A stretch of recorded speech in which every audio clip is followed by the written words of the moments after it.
Welcome to the 2018 World Chess Championship between the reigning world champion Magnus Carlsen and his challenger Fabiano Caruana. Today is game 10 and we still haven't seen a decisive result. We are live from London. I'm Anna Rudolph. I'm going to be your host and our chess analyst. It's once again Grandmaster Judith Polgar, the greatest female player of all time. Hi. I like to say the greatest female player of all time each and every day. I hope that you don't mind it, Judith. Thank you for saying it. As we mentioned, the result is 4.5, 4.5, 9 draws, all 9 games fighting chess. From the three remaining games, Fabiano has 2 whites and Magnus 1. Do you think that can give him some kind of an advantage in terms of preparation? Well, I think it is changing after every game. Who has more chances and how the emotions react and how they are handling mentally the situation, I think. While after game 8, where Fabiano had a great chance on that day with the white pieces, it was the first Open Sicilian. I thought it was for Magnus that he really saved that game, and then he has 2 more whites, 4 games to go, and then he gets all his energy and going to play interesting fighting opportunities, finding something in opening. And actually he did play very interestingly yesterday.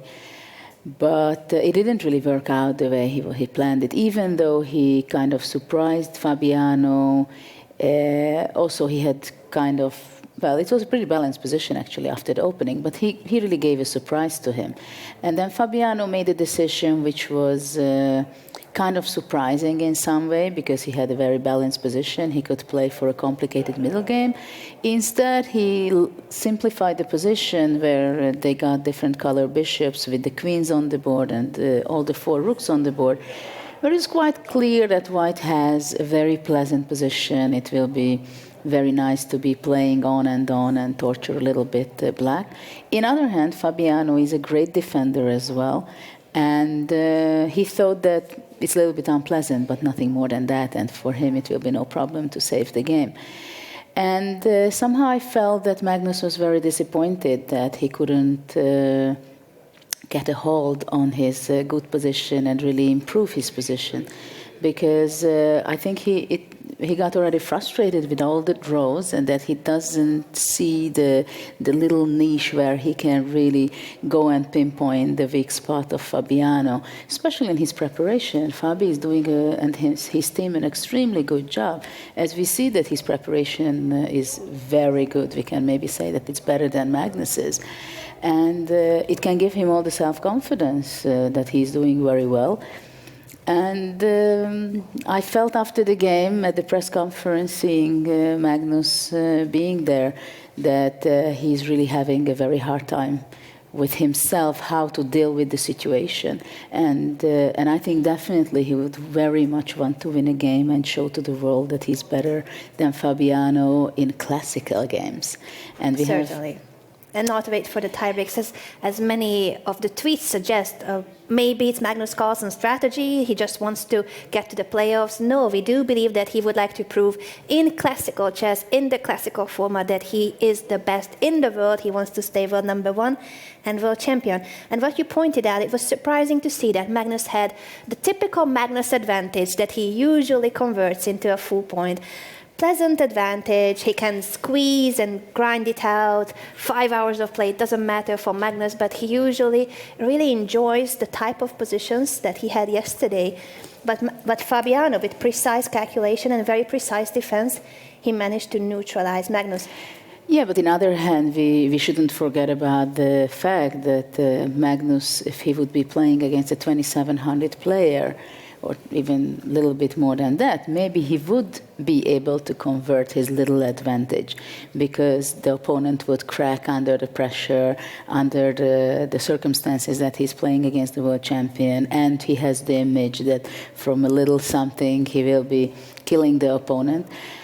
But okay, he's playing with who is number 2, and actually in rating, in strengths, it seems like they are really head-to-head. 3 rating which is points nothing. differentiate the Which two. is nothing, It's nothing. and Magnus also knows this exactly, that this is nothing. So this is really challenging for him, I think, that will be able to show it in the last 3 games. And also what is very important, that in game 8, the match started to be more of a classical way of having the white pieces, from point of view that was really the first game where we could say that white had real advantage, actually very strong advantage. And also in game 9, it was white who was pressing. So it was kind of a classical way of defining the white pieces. And if it stays that way, that white is really a small advantage, and white will be the one who be pressing, then it's a great advantage for Fabiano that he has 2 white pieces. It's good that you brought up the fact that the first couple of games, actually the first 7 games basically, went in favor of black. Not that there were any decisive results, but black had chances in the first half of the match, and that's why at the press conference it was suggested, is black the new white?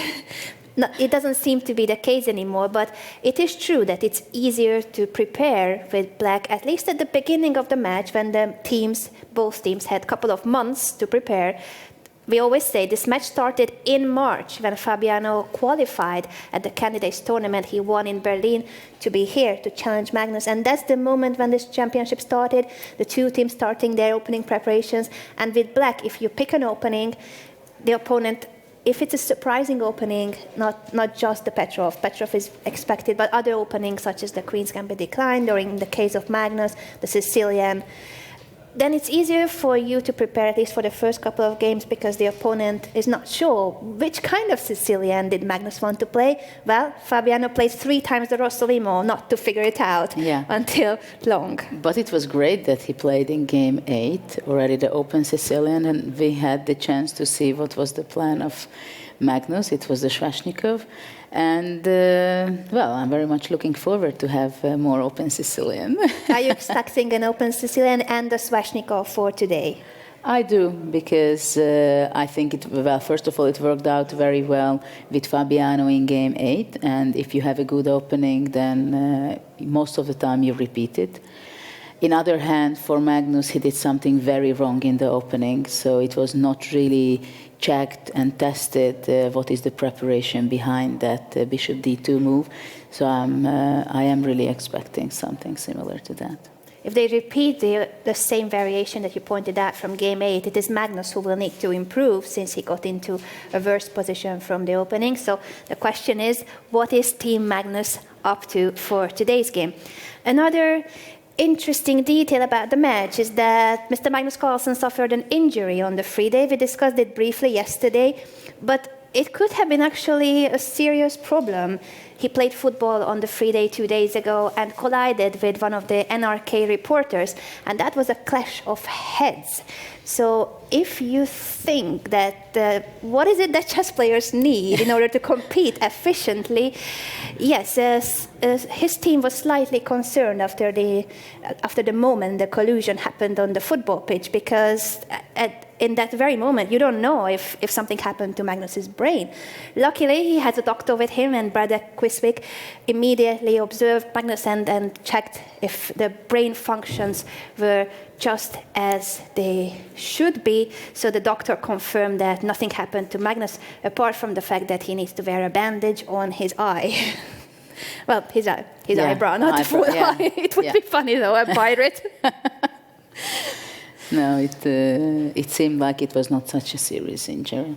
No, luckily, imagine.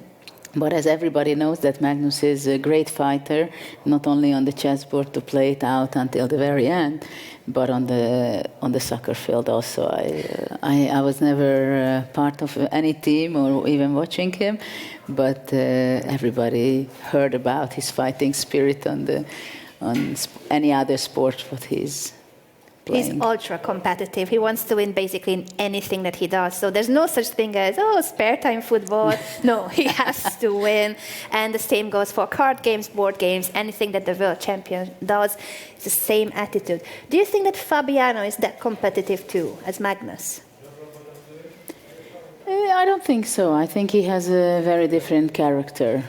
It's he's such a different character, and we also see that he's not playing these kind of competitive games, but he's doing yoga. So that also means quite a lot, I think, how he's handling the pressure and what he needs to be ready for the maximum level of competition. I think he's an absolutely different character from this point of view, but definitely on the chessboard you see that he wants to win. And actually it's kind of funny that I was also like that when I played table tennis a little competitively. You wanted to win at everything. Yeah, I was also very competitive there, but I think it goes your attitude everywhere. But I think Fabi is not looking for those challenges so often as Magnus does. Yes, I also saw him playing other games, and I didn't feel like when we played, for instance, Avalon is a famous game between top players. And when I also participated in this sort of role-play game, I didn't feel like he wanted to win on any cost, unlike Magnus, who has to win. But before we continue with the two players, their competitiveness, and today's game, let's listen to our visitors from yesterday and what they thought. He drew again. And he's not really happy about it. And who wouldn't be, right? After such a hard match. We've had some pretty exciting draws, even though that's, not the norm. I was a little surprised about the H2 to H4 to H5, the pawn advance, which I found a little strange. I wasn't really sure what it did. We're mortals, right? They're the two best chess players in the world. It's not a question. Again, I'm a mortal, so I don't really get... It's fun to watch. Either way, very, very competitive draws. I never knew draws could be so exciting. It was absolutely fascinating.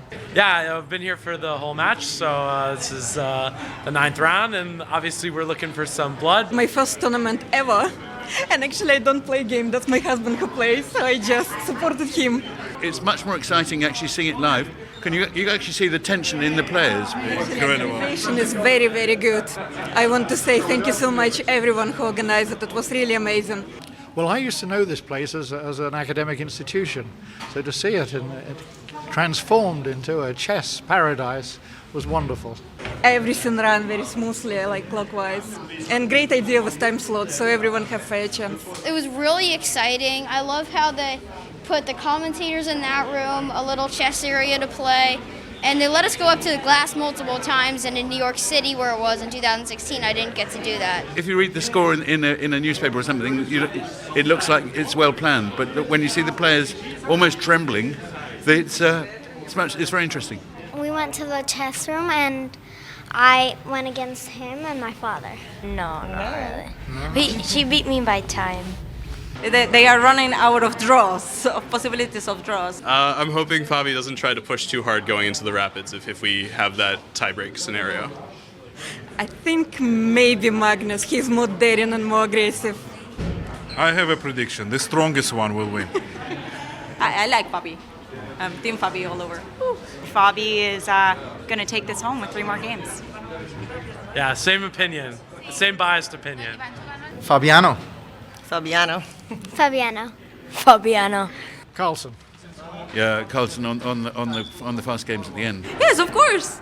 Of course, I like the drama with everything and the eyebrow and the short answers and the angry things. I love it. There's some parts that I thought they could do better, but I'm not as good as them, so maybe they thought they knew more and they saw some moves ahead that I didn't see. So, yeah. I always love to listen to the opinion of our visitors, and it's great to see they, of course, some people root for Fabiano, others for Carlsen, but all in all, everyone is happy to be here and to witness this historic moment between the world number 1 and world number 2. I was kind of very enthusiastic listening. The little boy also saying that, well, he has some ideas. So it's becoming like soccer, right? That everybody talks about it and knows it better than the players themselves. And that he could go to the gloves a couple of times. Yeah, I mean, it's really nice to experience that and to see it here with us, the live audience, and also before and after seeing people, also seeing the video, that people are excited. And they are happy to be here, and they consider it that they feel the tension what's at stake right here. I believe we are going to head to the soundproof box where the two players compete. Magnus Carlsen is the first to arrive today. I'm wondering if he's wearing his bandage. I would expect so. And what you don't see from this angle is that the hall is full of photographers. So for the first 5 minutes of the game, each and every day, they are surrounded by lots of media attention. And Fabiano said on the first day at the press conference that he had to get used to it.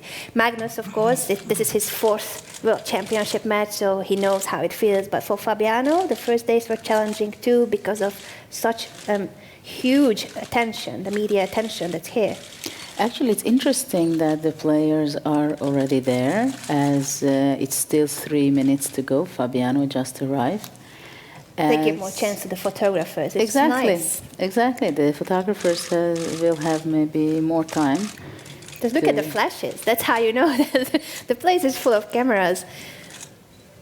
We have some of the photos you might have seen on the social media of World Chess. There you actually realize that the left side of the hall, if you enter, they are on the right side, and on the left side, close to the glass, that's where the photographers are standing. It's really crowded there, difficult to get the right angle. We have more people coming into the players' box.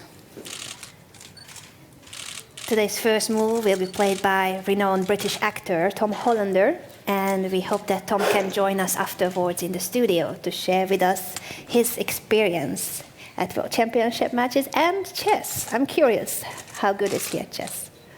Well, we'll probably figure it out. And he's going to make the first move very, very shortly. 2 minutes. What will be the first move? E4. How likely is E4, Judith? I would be extremely surprised if we get something else than E4. 98% chance that it's E4? Well, I do believe that E4 will be the move and we're going to see Sicilian, though I may be wrong. But somehow that's the intuition I have for game 10, that they really want to test each other's preparation and look for a complicated middle game. I'm really curious where the game will deviate, if it's once again an open Sicilian, and what will happen in terms of the preparation of Magnus. Where is the moment where he will change from game 8? Yeah, and how he recovered his mindset from yesterday. After the press conference, he was immediately running away, and for sure he started to build up his strategy for today. Yes, yesterday was the first time when we saw the world champion being really upset at the press conference. Yeah, before he was always giving very rich answers on different questions, and yesterday's conference was also clearly shorter than the previous ones. We are about to witness the first move. The tension can be felt in the air. Yeah, it's interesting that most of the players who are VIPs and making the first move for the player, they say that they can really feel the huge tension. And no surprise will be E4 is on the board in by move Fabiano, played by Tom Hollander, who, as we mentioned, we expect to see in the studio, so that we can discuss his experience in chess. C5, will that be Magnus Carlsen's move? I think so. So let's wait if I'm Difficult going to predict be something wrong. else. He might go for E5. That's another way of switching strategy, but... Oh, wait. No, that's the C pawn, right? Ah, C5. It was too far to Okay. see C5. So far, so good. Knight F3. So we have seen every single game where Fabiano had the white pieces started out the very same way. These two pair of moves, the Sicilian. He played the Rossolimo variation, bishop B5 three times. We have and D4. now, for the second time during the match, the open Sicilian. C takes D4, knight takes D4.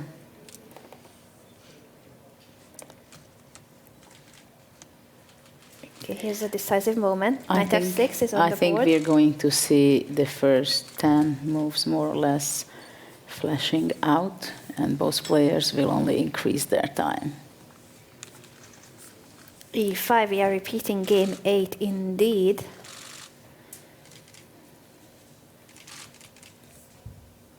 Everybody's waiting where the deviation will be.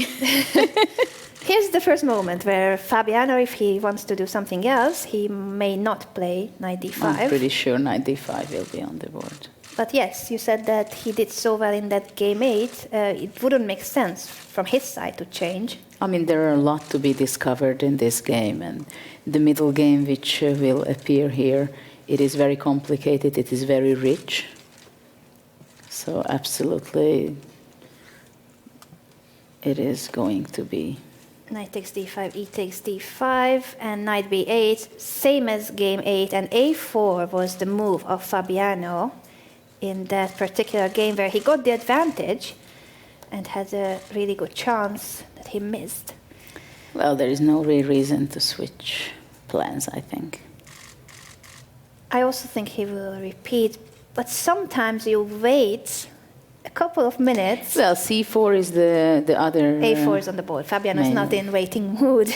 Yeah. When you wait, at least you make your opponent think that, oh, he might change, but he clearly has a different strategy. Just play as quickly as possible. He got into time trouble yesterday slightly, so Fabiano speeds up for today's game. Bishop e7. Bishop e2. Just like in game 8. We'll still have quite a few moves the same way as it goes. Short castles.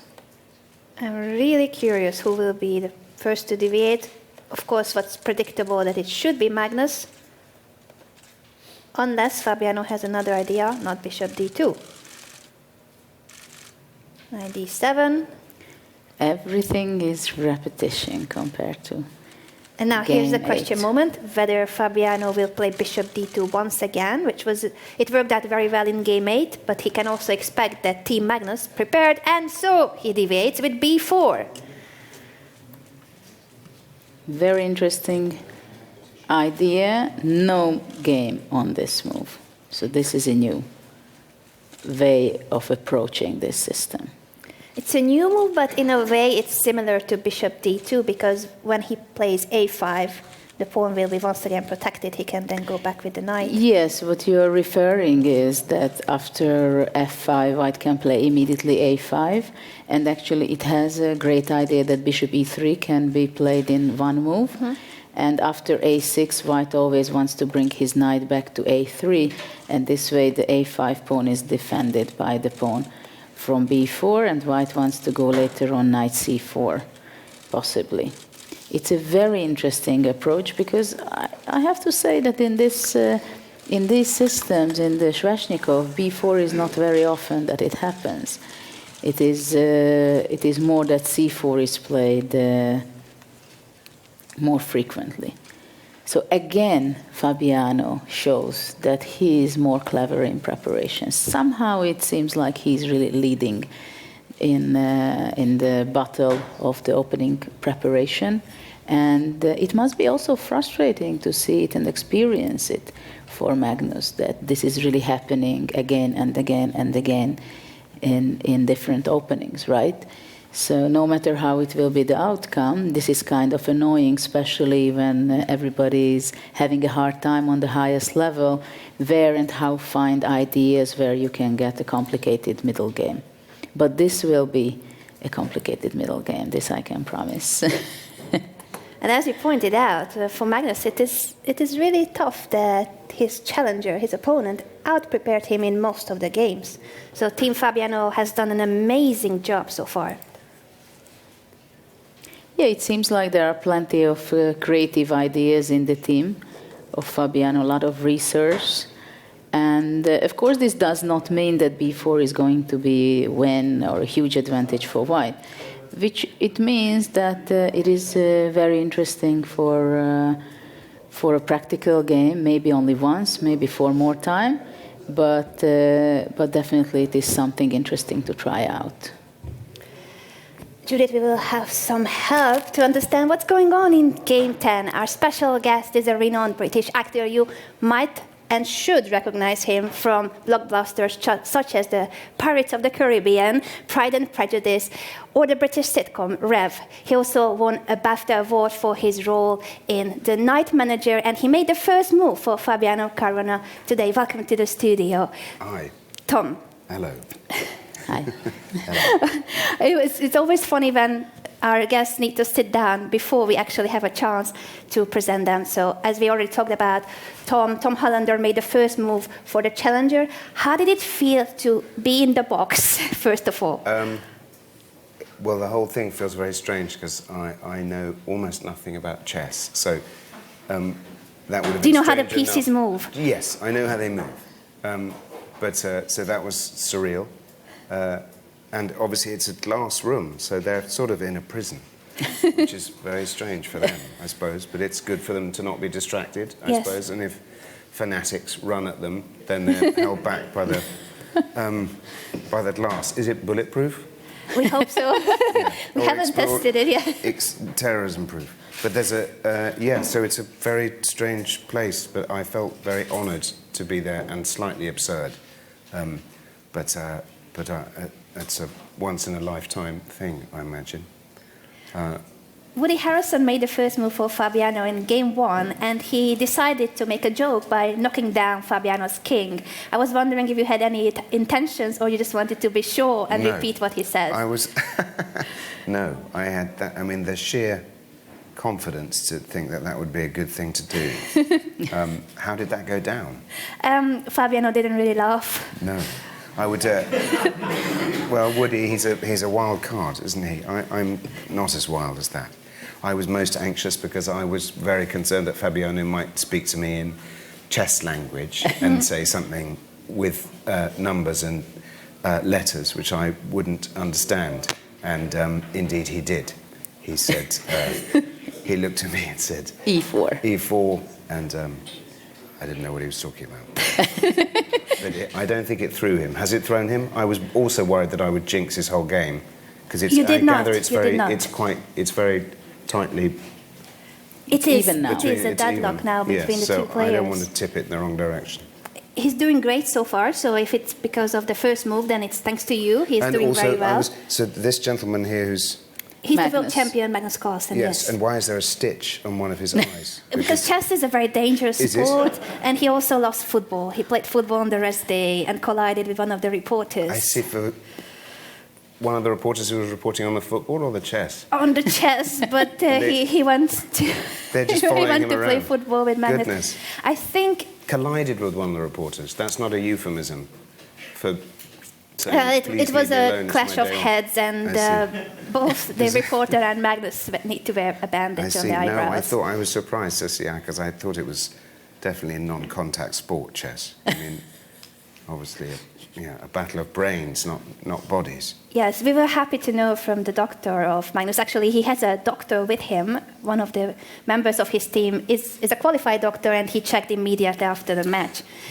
Oh, you're asking why is there no opponent? Yes, why is Fabiano gone now? They can go to another room where they have snacks and refreshments, so they are not obliged to sit always. What? So just while the opponent is thinking about yes, usually the consequences. After they make a move, they can stand up and go to the other room. It can be a game of 5 to 6 hours. It would be very difficult to have them sitting sit the whole still time. all the time. I see. Yes.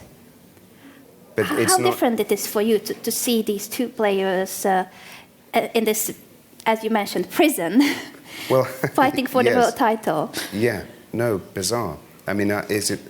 Yes, through me, you can view the game as a complete ignoramus.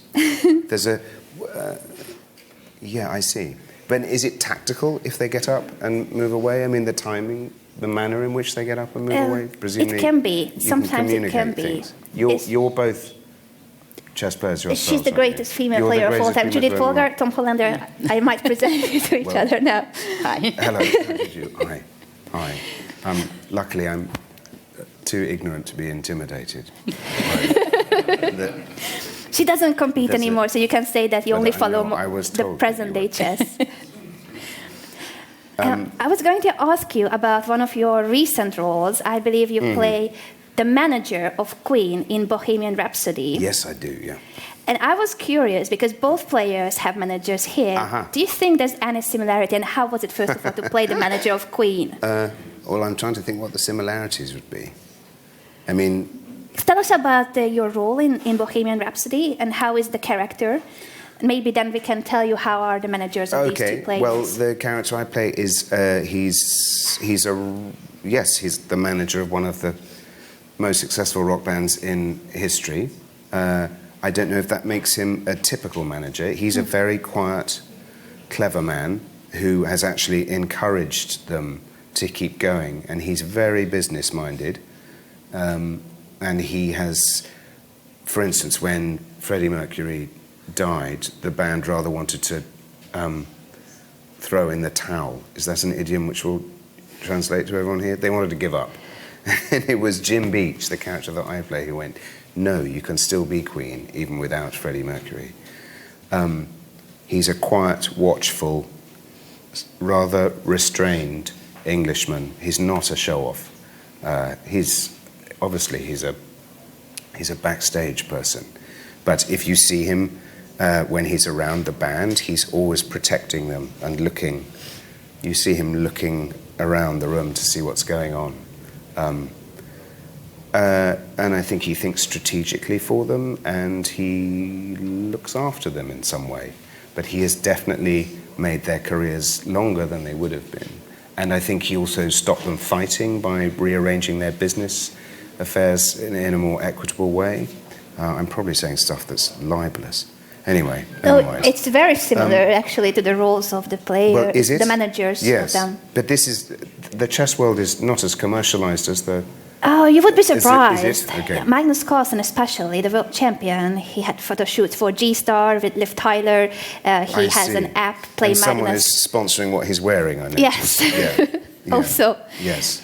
So he actually is one of the new elite players. It looks like just posing for a picture, right? Yeah. That's how he's most comfortable. He looks apparently. moody and he looks. Actually, he's very upset now. I can tell you. Is that what that is? Yeah, he's very upset that he found himself again being surprised I by heard his what opponent. you were saying just now. Right. I see. So I see. He's it's a not very, happy very now. slow motion tantrum he's having. Yeah. It's look at that. Yeah.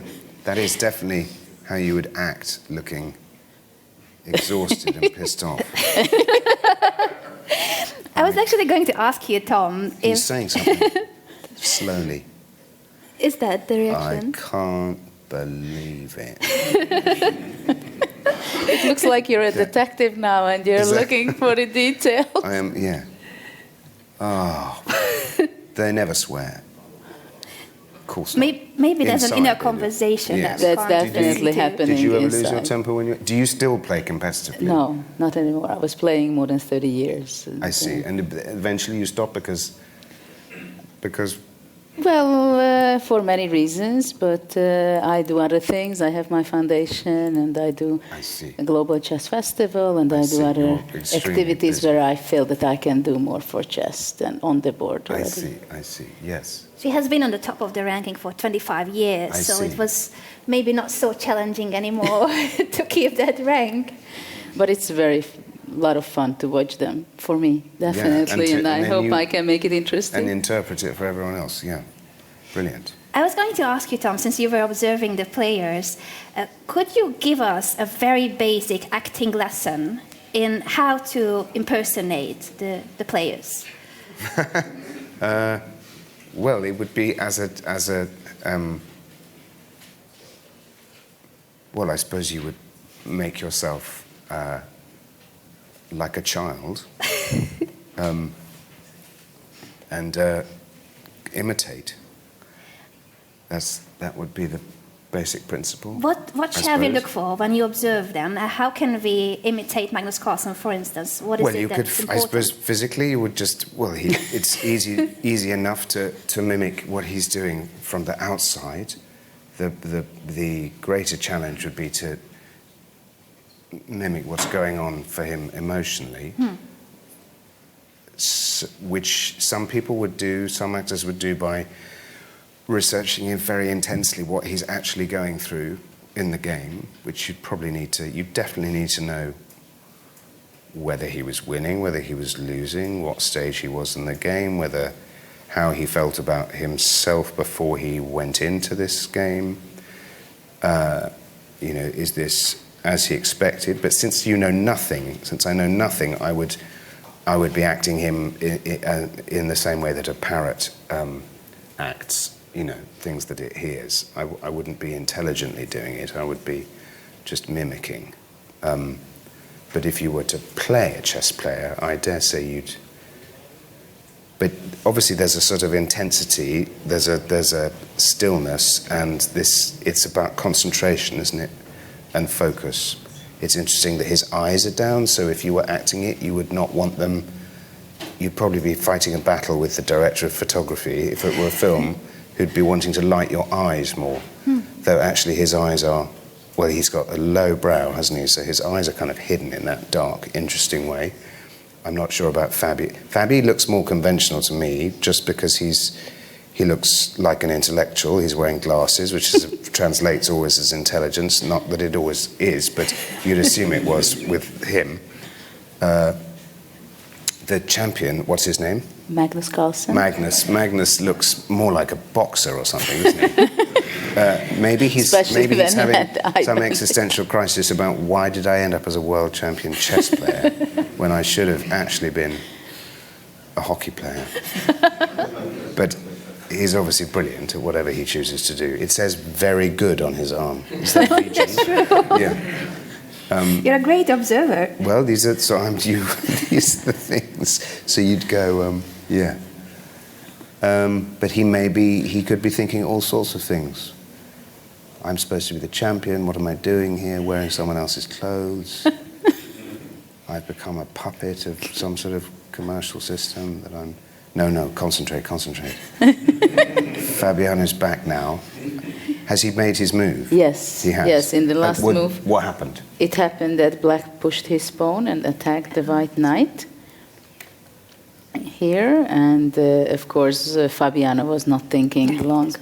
He just moved back his knight to a3 because he wants to jump over to c4 after playing the pawn push a5. And now it's Magnus again who is thinking.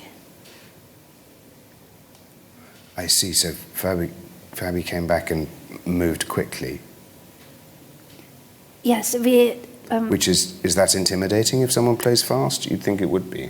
Absolutely, because it means very much that Fabiano is in his preparations, and for Magnus it is very frustrating that he's not in his book. He was not analyzing possibly this line, so he has to think everything out at the board. I see.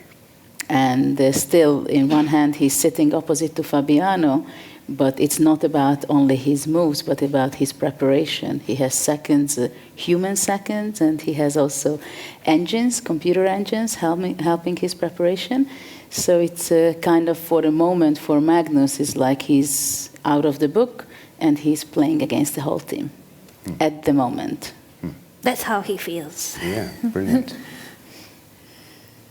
You've been discussing the posture and expressions of Magnus. When you see Fabiano, can you read anything about him? Because we always say with Judy that he has basically a poker face. I see. Well, yes, I mean, given that you've told me that he's in a more confident position at the moment, he's being very restrained. He's not expressing his confidence. I imagine he's looking ahead, right? He sort of has this face, whether he's winning or losing. I see. He doesn't give out much with his way of sitting or the way he's thinking. But maybe you, because you must be a much better observer than us, if you can tell us anything about him. Well, you're flattering me, but I don't think that's necessarily true. And especially since I don't know anything about it. And he's got his hand over his mouth, so obviously that... What does it say? Well, your mouth's very expressive, isn't it? So now he's taking it away. Yeah, you're right. He looks very placid, doesn't he? But clearly active. eyes moving around. Nothing sleepy about him. And he doesn't look as careworn as his opponent. What about Magnus? Right I on think you cue, like Magnus yeah. more in the sense that he's more expressive. Well, he's easier to read, isn't he? But I don't know. Well, he's more expressive, exactly. Not necessarily easier to read. Yes. And I suppose in a way, it's easier to be the young pretender, isn't it, than to be the defending champion? Yes, definitely. You have a point because for the world champion, he can only lose. Yeah. And the challenger, Fabiano, has been basically fighting his whole life to get this chance when Yes. he can play for the world title. So he must be very ambitious, motivated in order to take the throne This is his from time. Magnus. Yeah. Yes. Wow. Magnus has been world number 1 for 8 years, and I now see. Fabiano is very close in terms of rating. There's a rating system in chess that shows the strength of the players. Mm-hmm. This is the first time in his life that someone almost has overtaken him in terms of the rating see. points. So it's the match, first of all, and secondly, the rating points. Fabiano might overtake him in both if Fabiano wins the game here. So it's a lot to lose, yes. But he's very good, as you. Yes, no pressure. Only everyone is watching. Funny. We just had another 2 moves in the meantime. Tell us about the new moves, Judith. As we were discussing, that White is planning to push his pawn, so to gain more space advantage in the game, and later on to bring his knight all over to c4 and possibly to b6. This was the reason why Magnus played a5 and offering to exchange the b4 pawn, which is kind of gives him a relief, but on the other hand, this knight on a3 will be probably jumping back to b5 eventually in a later stage. And here it was possible for White to play c3 to get on hold on his b4 pawn, but Fabiano's preparation was b takes a5. And right now, I think Magnus is still thinking with which piece to take back, either with the rook, which after probably knight c4 will be the move, and after black goes back somewhere to a7 or a8. Well, actually probably more to a8, because after rook a6, bishop e3 would come with a tempo. So he would be going back to a8, and well, here also I think bishop e3 would be the move, but definitely in a later stage White will be pushing a5. And in the queen side, White has a very nice advantage, but on the other hand, Black will be playing on the king side with f5. The other option is to capture the pawn with the queen, and after this maybe White will be going knight b5 or knight c4 again with the same idea. Or playing bishop b5 first, it is also possible after rook b5, and only after that to bring the knight to c4 and then push the pawn to a5. How does it all sound, Tom? It sounds amazing. Yeah. Each and every guest of ours, before they leave the studio, they need to predict the result. And whether you take Judith's analysis into account or simply what you can read from the players, the position, what do you think the result will be? So if it's a win for White, a draw, or a win for Black? I mean, I'm simply not qualified to say. Intuition, what's your feeling about it? If you had to bet My on intuition, someone. I would put my money on Fabiano. Fabiano. Yeah. Okay, a victory for Fabiano is the prediction of Mr. Hollander. And I would like to tell everyone once again that Bohemian Rhapsody was premiered in October. I think it's still on. Yeah. And Yeah. everyone should watch it. I also include myself on the list who really want to see the movie, because I think so many chess players, we just love Queen, and the fact that We Are the Champions is one of the most popular songs at chess tournaments. Well, you should see Bohemian that's a very Rhapsody good with bit. Tom Hollander. Thank you so much for joining us, Bye. Tom. Thank you for having me. Thank you. Thank you. Bye. Before we continue with today's game, let's see the highlights from yesterday. The players are really fighting hard, but up till now, neither has made the big breakthrough. The world champion played the English opening and planted the line from game 4. Carlsen was the first to deviate with 9 bishop g5, a line not favoured by the computers but slightly weakening Caruana's kingside. The idea was to bring the challenger out of his opening preparation, and it worked. Caruana felt uncomfortable, using up lots of time, and he took the fundamental decision to exchange off his centrally placed bishop for a knight, clarifying the situation, but accepting a permanent, if slight, disadvantage. Yes, we have a move. Bishop takes f3. Bishop takes f3. Wow. It is a very serious decision. This is exactly the kind of position that Carlsen excels in, squeezing the life out of his opponents in marathon games. But Caruana defended very coolly, counterattacking at exactly the right moment to eliminate the danger. A draw was inevitable, though Carlsen continued on doggedly, without changing the results. The world champion was clearly disappointed that he'd not been able to achieve much from a promising position, and his irritation showed after the game.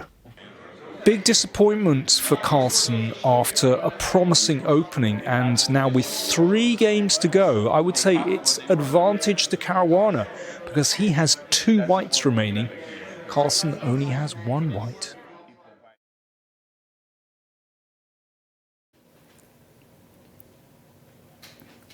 Welcome back to the broadcast of the World Chess Championship match. Today is game 10, and the result is still 4.5, 4.5. No game has been decisive.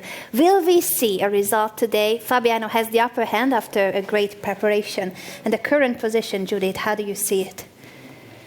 It is a very interesting theoretical duel, actually. It's completely new. There were no games already for a few moves back. In move 12, Fabiano made a completely new idea on the board, playing b4. And Magnus immediately reacted in a way that he doesn't want to allow white to gain the space advantage. If we go back in the position, that white's idea was absolutely control the queen side by playing a5, pushing the pawn, playing bishop e3, later on going c4, where white would really dominate the queen side and would say that he's very happy with his position, I guess. So there was an immediate action was felt by Magnus that he has to react on this, and he played a6, kicking the knight away from b5, where it stands pretty well. Obviously, knight a3 was the move where it's very typical in the Sveshnikov that it wants to come to c4 and later on to the square b6.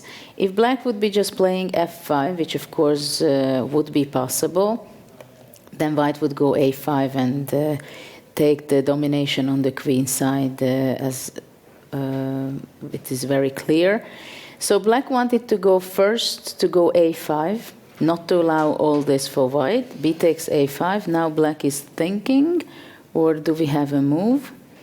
I'll check if I have a move. Yeah, we had a move of rook a5. Then knight c4 and rook back to a8. Interesting that after rook a5, Fabiano did not go bishop b5, because this would be something to seriously consider, but I'm pretty sure that he is still in his preparation, or I would think so, to be honest. And the idea would be to come knight c4 and after that a5. But he played knight c4 as we looked in our first moments when we were observing this position. Black went back to a8, to its initial square, as the other squares would be worse for black. And now it's a question what to do with white. For a moment, I think a5 is not really possible, because black would be going either b6 immediately, but also black is an option to play b5, as for the moment a takes b6 en passant is not possible, because the a1 rook is under attack. And if the white pawn should be moving away, then rook takes a5 would grab the pawn. So a5 is not possible for the moment. And actually, black is threatening at this point b5 if white is not moving away with his bishop. So that's why I think bishop e3 is the move which is very logical to play, and with the idea that after white would be going a5.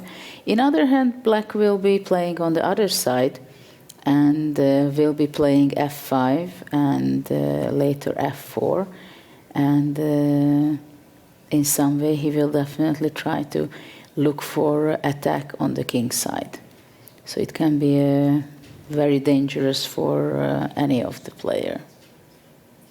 This is the first moment when Fabiano actually spends some time on his move.